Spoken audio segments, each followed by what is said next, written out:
Greetings, friends, and welcome to another ministry of the Victory Hour.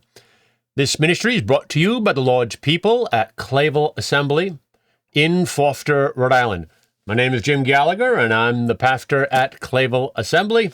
We welcome you to our YouTube channel. So, last posting, I talked about, well, how is it possible if believers went to meet the Lord in the air and to go to be with him in heaven at his second coming in the first century? How could Christianity continue? There's no Christians left on the earth. And how can they hear without a preacher? And does not the preacher have to be sent?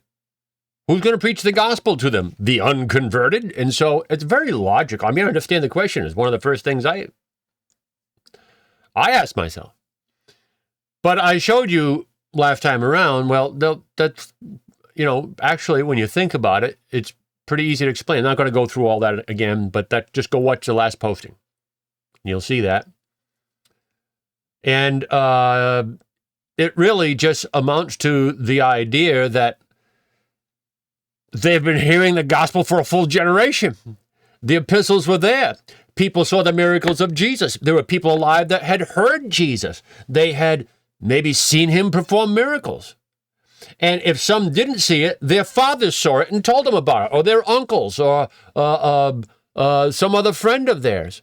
It was a buzz amongst the people. How could Israel not be abuzz with the things of Christ after that life that he lived, healing the sick and causing the blind to see and the lame to walk and the lepers to be cleansed and the raising of the dead, and that his tomb was empty and he prophesied that he would be resurrected on the third day? They put gods around it. They couldn't stop him. I mean, this is going to be wearing on the conscience, but no, it can't be true. And then finally, where is the promise of his coming? So they've got the witness, they've heard the gospel preached, they've seen the gospel lived out in the person of Jesus and in the disciples, and they expounded to the people from Moses and the prophets, 3,000 Jews for the day of the day of Pentecost. All these witnesses were there, and then Jesus said, not one stone's going to be left on the other until all be thrown down, and it's going to happen in this generation. Well, the generation was almost over with, and they said, where's the promise of his coming? And then, bam! Just like he said. How could there not be? It would seem like a mass turning to Christ, right? They had already heard the gospel, and it was right there in the letters to the epistles as well. Not to the epistles, but the epistles. It's in the letters of the epistles that were written to the several churches that they were sent to. So with all that witness, not to mention the siege on Jerusalem. I mean, Luke 21 says you'll see the armies surround Jerusalem. That's exactly what happened. Then its desolation is nigh. The abomination that makes Jerusalem desolate. It all came to pass. And he said he would come on clouds of glory. That's how the Father came, on clouds of glory. No one saw that. No one saw God. There was no old man with a beard riding on a cloud. But Christ would come in clouds of glory, in the glory of his Father, using a proxy army to judge his enemies. And that's what caused the Jewish leadership to say, hey, wait a minute, that's blasphemy for him to say he's going to come on the clouds. What further need have we of any proof? That's what Caiaphas and the rest of them were saying.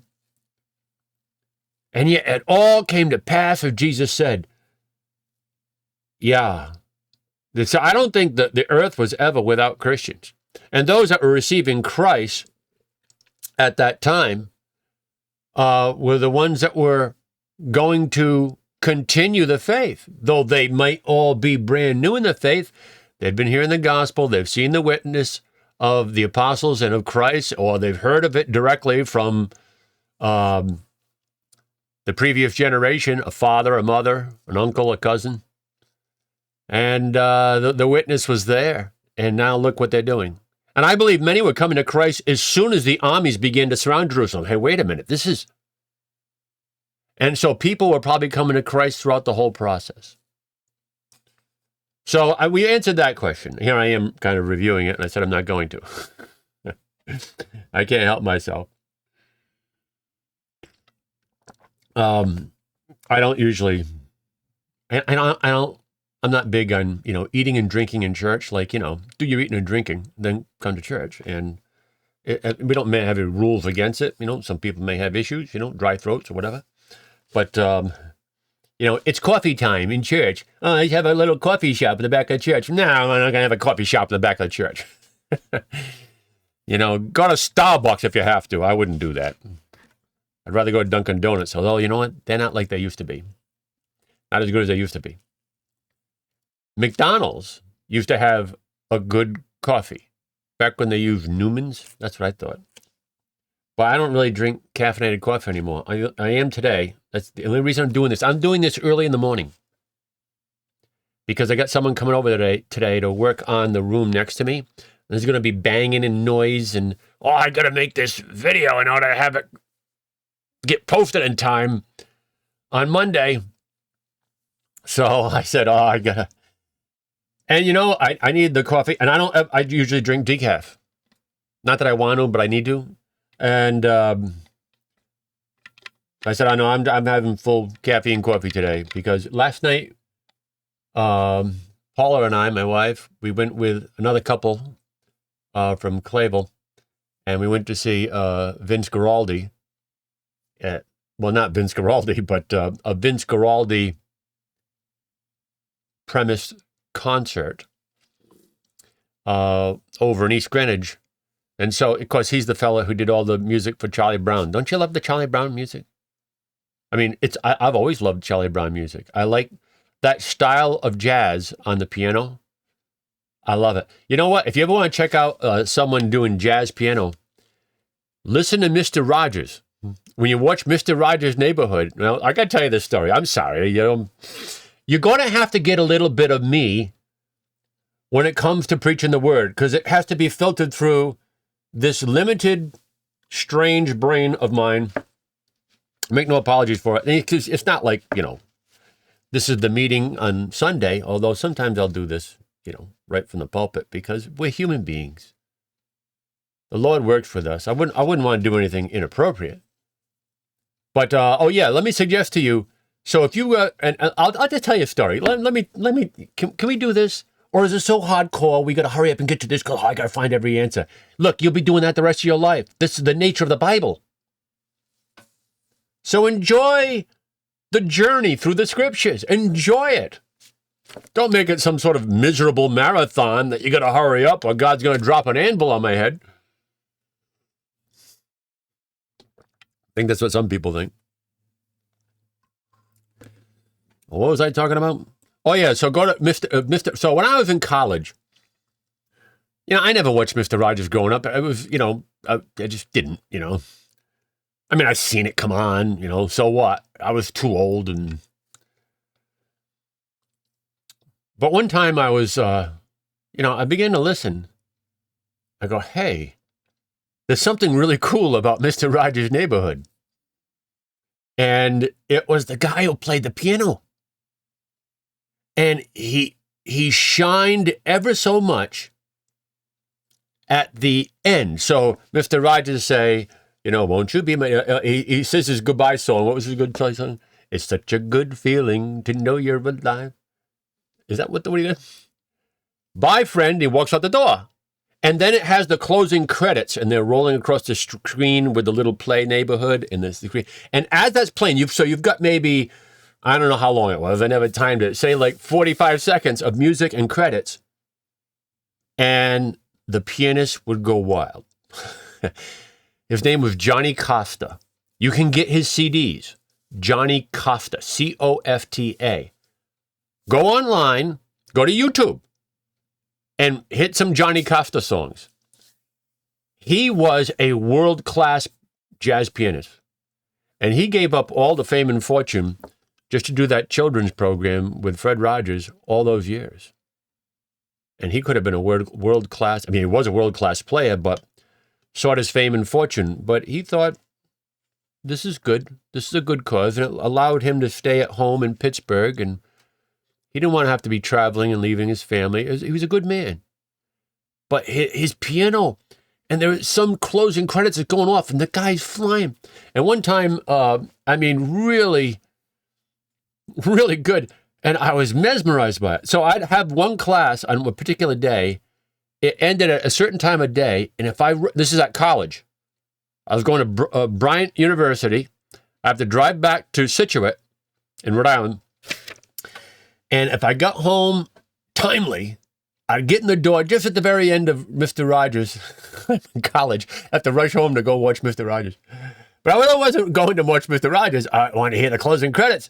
And then, it'd start closing. And every day, it was different. He would, I'm escaping the word,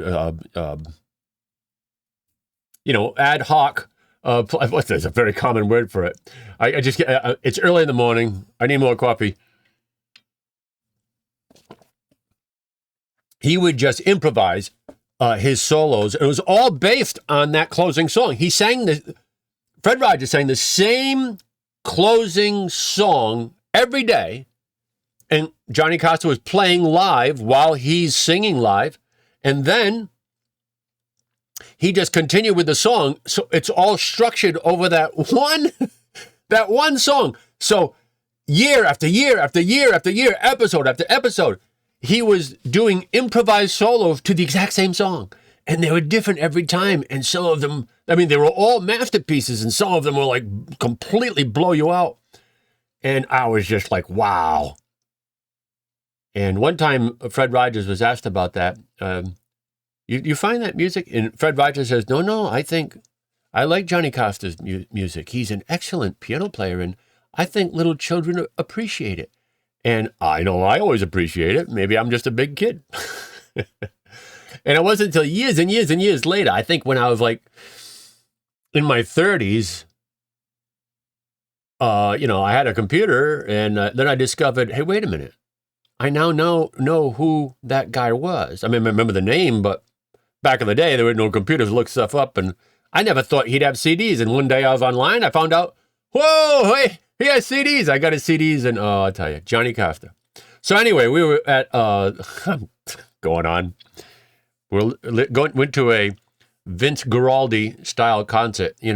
Christmas Time is Here, and Skating, and all those songs from Charlie Brown Christmas. And he played some songs from Charlie Brown Thanksgiving, and then said some original songs. And there was a few classic jazz standards or Christmas standards that he played that night. It was really good. I enjoyed it a lot, and it's a beautiful thing. It's a beautiful thing. Well, okay, so I was talking about how could Christianity continue? Well, then I said we're going to talk about some more questions. And then we'll take a break from eschatology for a little bit and do some other stuff. And then we'll come back to eschatology because there's more. So I said, I'll handle it. So that was one question. How could Christianity continue? We've answered that. I thought, well, what's the next question I'll answer? I thought, well, how about every eye shall see him? How is that possible? Did people see Jesus come in the clouds? And I thought maybe I'd do that. And then the other day, my last posting, it was pointed out to me, hey, there's quite a few comments right away from that last posting you did. So I got home from the concert, and I got up this morning. Well, I got home last night.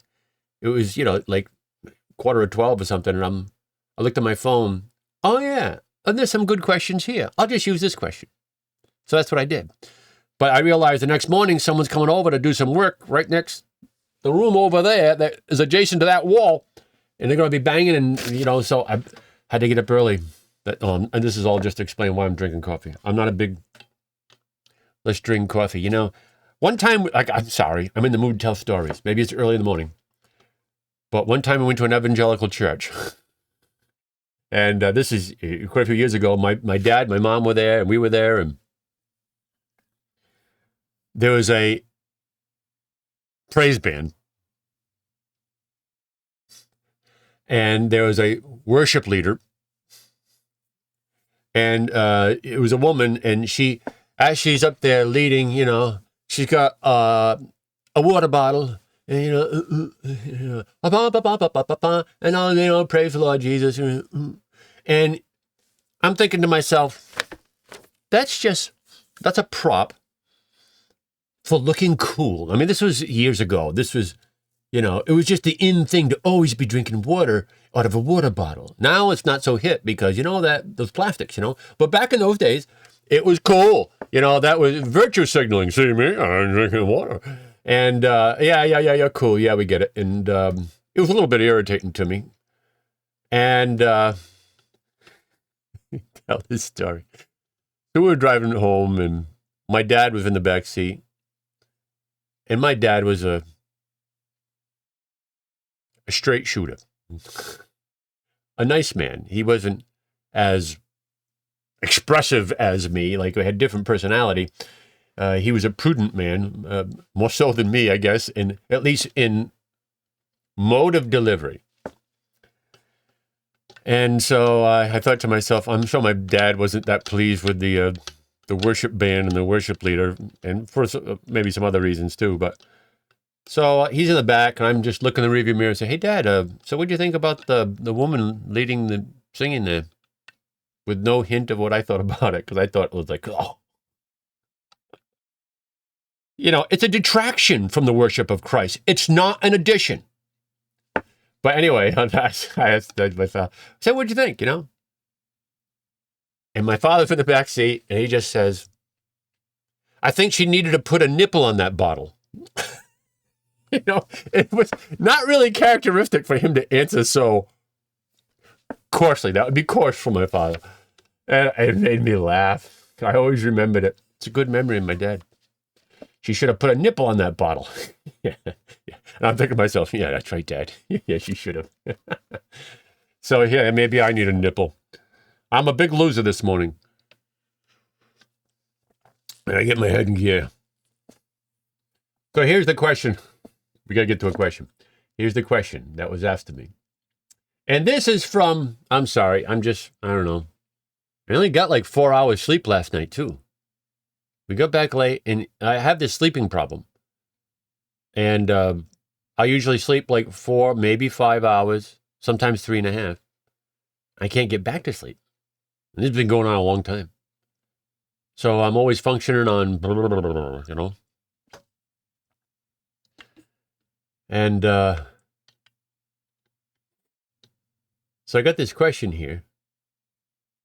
And the question is from, I usually don't point out who's posing a question. I'm going to do it this time.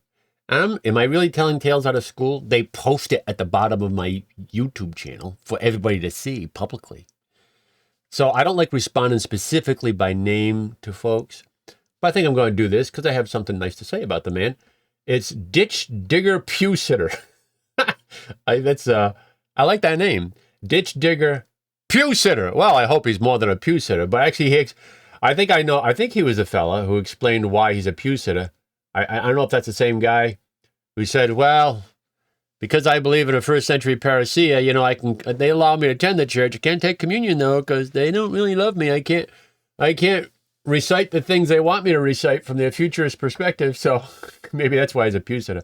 I'm not sure why he's a ditch digger. Nothing wrong with digging ditches. Someone's got to do it, and it's good hard work. Good for the soul. I'm sorry, I'm just in one of those moods. I got to enjoy myself doing this. And one of the reasons I'm going to respond to him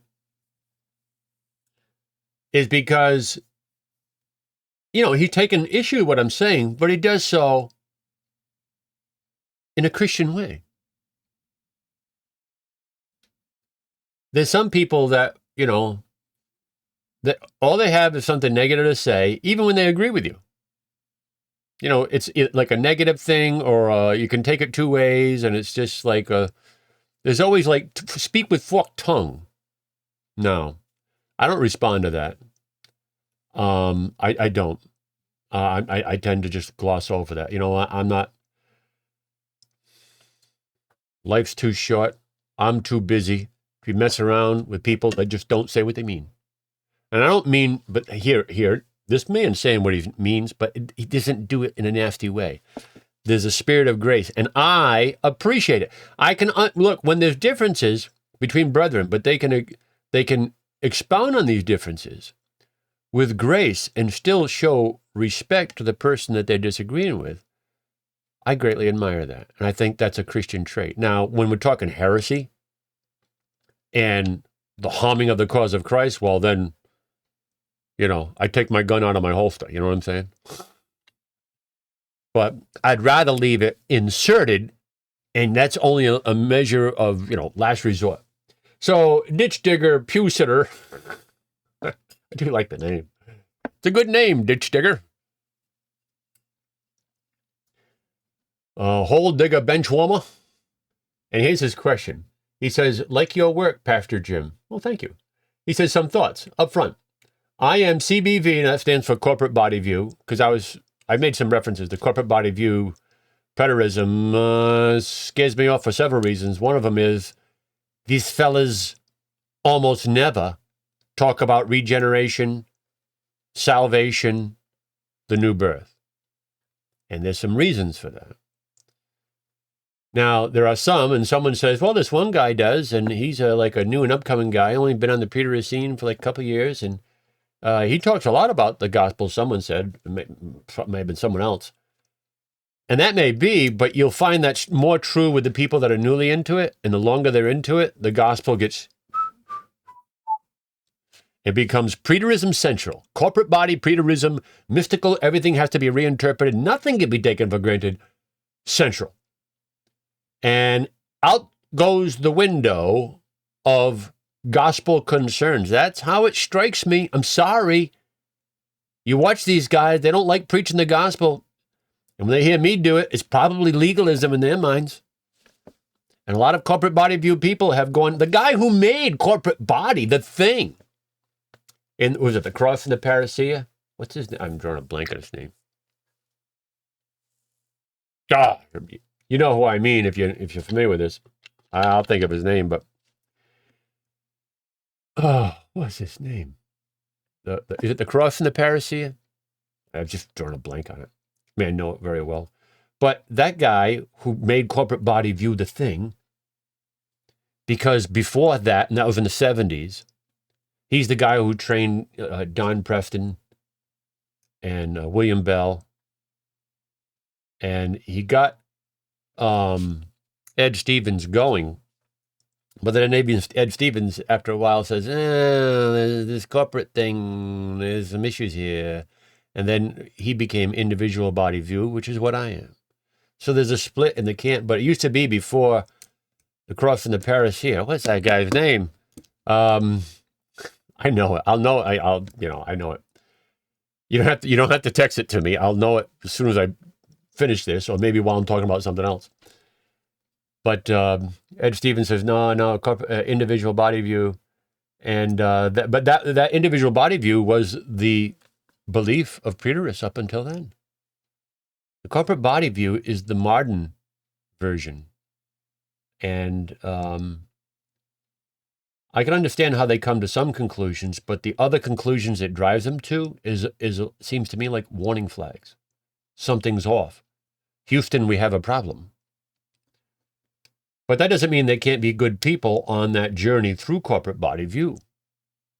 I think there can be, and they just don't come to some of the heretical conclusions. But I think that tends to probably happen more early on. I don't know. I just up front saw, there's some issues here. So, but I respect, look, this guy has a good response. He says, I am corporate body view. I respect that. I don't know what his view is in the details. I'm sure he's not, I'm going to assume he's not a universalist. But he says, I am corporate body view. He's very friendly to the site. There's grace there, it seems to me. I mean, I don't know the man.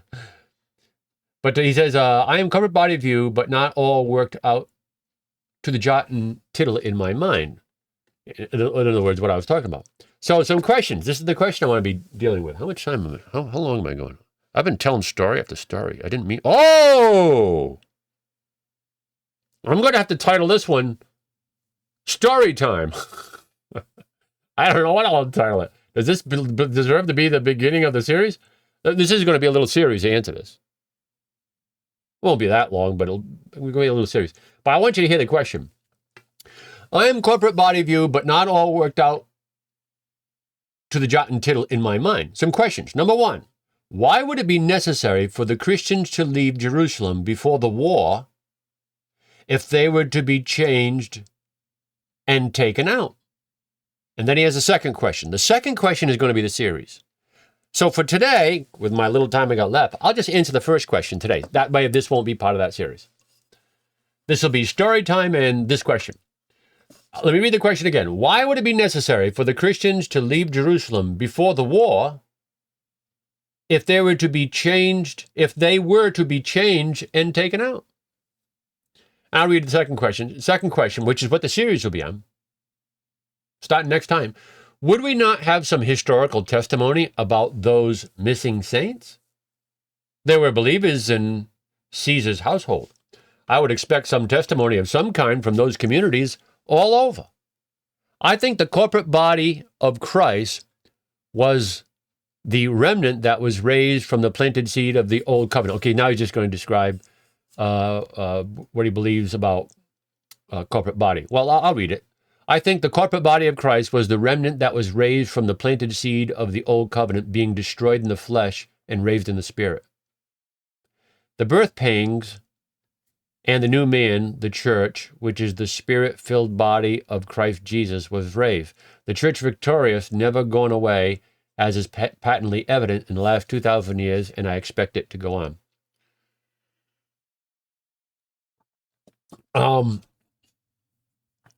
So that second question, that'll be the little series starting next time. How come there isn't a historical testimony about the Christians being taken up, if they were taken up? Good question, a very natural question. I don't have a problem with the question. It's something that should be asked, right? And he asks it without the sneer and the venom that many would use. And when I see that, I tend to I'm not worried about what that, I just don't have time for that. I like addressing people that seem open to the truth. But if they want to say my mind is closed, well, then what's the point? Now, some of those people whose minds are closed and they can be sharp in their disagreements instead of cordial, there may be the reason that they're that way is because they're convicted by what you're saying. I mentioned something about that last time. So that might be an opportunity. The thing is, my time is so limited in doing this, I can't take the luxury of entertaining that as well. If I was doing a posting every day of the week, doing a half hour every day, I would, but I can't do it the way I'm doing it now. And I can't do more than 2 a week. I'm just too busy. Someone says, how come I wish Pastor Gallagher would interact with these preterist groups online, Facebook or wherever. First of all, I'm not on Facebook. Facebook wants me to, I feel like unholstering just at the thought of, I'm not a violent guy. I'm not looking to kill people, okay? It's a metaphor. If we believe Christ came in the first century, we ought to have the concept of a metaphor or a, hyperbolic language. Anyway, let me get back here. So let me get to the question here because I got no time here. Why would it be necessary? The first question. This is what I'll answer today. Why would it be necessary for the Christians to leave Jerusalem before the war? Because Jesus said, when you see the army surround Jerusalem, get down off the rooftops and get out of Dodge. The judgment's coming. And if you believe me, you'll save yourself. So, the question that Ditch Digger Pew Sitter asks is a good name. It's a good one. It's a good one. Why would it be necessary for the Christians to leave Jerusalem before the war if they were to be changed and taken out? If they're going to meet the Lord in the air and be changed, he's delivering them from the wrath to come. So why would they have to leave? Why wouldn't the Lord just take them up then? So it doesn't seem like they could have actually left and met him in the air. That's the question. You understand the question? I understand it. All right, so the answer is, it's a little bit conjecture because we don't have anything in the Bible, verses about these subjects in the details that sometimes we're asking. But it's not hard to imagine why that is. Now remember, the destruction of Jerusalem, the parousia judgment on Jerusalem, was like a 3.5 year period. We're talking from 66 to 70 AD. Jesus said, when you see the armies surround Jerusalem, you know that the desolation thereof is nigh. Then you need to get off the rooftops and get out of Dodge. You believe what I say, you get out of Dodge. You leave, you go. Don't go back and get your coat. Hightail it out of there. And those that would believe Jesus would survive that onslaught. They wouldn't be quarantined and trapped and starved to death and run through with swords or burned with fire. So when the armies began to assemble, any believers that were there would say, hey, we got to go. Why? Why didn't they? Isn't the Lord supposed to just have them meet him in the air? There'd be no need to go. Well, that's to assume as to the exact moment where the living saints would meet him in the air. There's a 3.5 year period there. So when the armies begin, now they started to surround Jerusalem, and they did, and they began their work, but then another skirmish broke out, and they said, look, we got to leave off this Jerusalem matter and go fight over here. So then they left, and there was like a little reprieve for Jerusalem. Then they came back and continued doing what they were doing until finally they destroyed the whole place. So it was a long, drawn-out 3.5 year thing. So when the armies first showed up, the Christians left because they believed Jesus. And Jesus says, leave so you won't be destroyed yourself. You trust me. And you don't go back and get your coat. You leave right away. At what point did they meet the Lord in the air? Well, we don't know. I'm assuming it was some time after that. This is at the beginning when they first come to surround the city. So we have the witness of Josephus. I haven't read it to you yet. I don't have the quote with me right now. But let us depart from thence is what the priest said we heard in the temple. And there's been theorizing that a voice that came like from heaven, or seemed like that, just voices saying, let us depart from thence, out of the temple. And it has been widely understood by many preterists through the years that may have been, the resurrection of the saints. And maybe so, maybe not. We don't formulate doctrine based on Josephus' writings, but they are interesting because Josephus was not a Christian. He doesn't want to say anything that's going to promote the faith of Christ. But if they're to get out, as soon as they see the armies surround Jerusalem, they're showing that they love Jesus and they obey Christ and they believe him. And then they would escape to Pella or to wherever if people want to challenge Pella. But they would escape to Pella. And I would assume sometime after that, in other words, they proved that final act of obedience and following the Lord, and they were spared what was happening there. And maybe in the midst of that tribulation, that's when they met the Lord in the air. I mean, that could have been a year later. Jesus in Matthew 24 said, you do that. You leave right away. And they did. They showed themselves faithful, and they realized his promises are true. And they began to hear what was happening in Jerusalem. And then at a certain point, there is the taking up of God's saints. So it isn't an obstacle at all. There's a presumption that that if Christ is going to come and get them, he has to do it before the armies begin to surround Jerusalem. Well, that's a pretty, upon what basis do we assume that's necessary? It isn't. Remember, it's a 3.5-year period we got to fiddle with. You can begin to argue about when exactly did the people go up, and, it's just going to be a lot of conjecture because it's not in the Bible. But you got a 3.5-year period. I don't think people were going up slowly for 3.5 years. So that answers the first question. It's actually pretty straightforward to answer. I understand where the question came from, but then you see when you explain it that way, well, yeah, that's true. Okay. Now, it's the second question that's going to require, well, not so much require, but I'm going to give some pretty good detail. You might want to say, like, well, just hurry up and answer this question. No.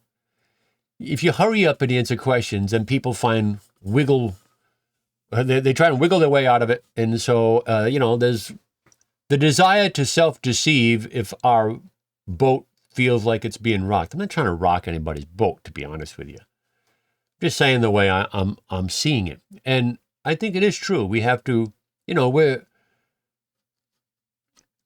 doing the heavy lifting of reconstructing eschatology after 2,000 years of misunderstanding it. And the misunderstanding was based on not believing Jesus and his disciples when they said he would return in that generation, that it would be soon, that it was at hand and near. This is why we must do this, because, well, we believe Jesus. So next time we come back, I'm going to begin a little series and answer that question. How come history didn't record millions of people meeting the Lord in the air? No one records it. That doesn't make sense. So they didn't meet the Lord in the air. They just kept living their lives. The second coming of Christ, you're walking down the road. Christ comes, and this foot isn't on the ground. He comes, and then that foot is on the ground, and it's all over. Just keep walking. Nothing changes. Only on the ledger books of heaven. That's pretty much the corporate body view. And I find that pretty hard to swallow in light of how the scriptures in so many places describe the upheaval that is the parousia. But we'll talk about this question, this specific question. Why didn't history record this great event of the taking up of the saints? And we'll do that starting next time. But my time's up. It's long up. Whoa, yes it is. Well, we had fun time early in the morning. Sun's coming up a little bit more. Glad to be here. Jim Gallagher, reminding you in the words of our blessed Lord and Savior. I think I was put in a good mood by listening to Charlie Brown music last night. Two brethren, husband and wife. They said, you want to go? Yeah. Then they come to find out they bought our tickets and they were supposed to just order them for us. But we appreciated the gift and the thoughtfulness, and I enjoyed it. I enjoyed music a lot. I really do. It can become an obsession with me. Well, thus I talk about Vince Guaraldi and Johnny Costa. Go look up Johnny Costa on YouTube. Play several songs. You'll see what I mean. Jim Gallagher, reminding you in the words of our blessed Lord and Savior, ye shall know the truth. The truth shall make you free.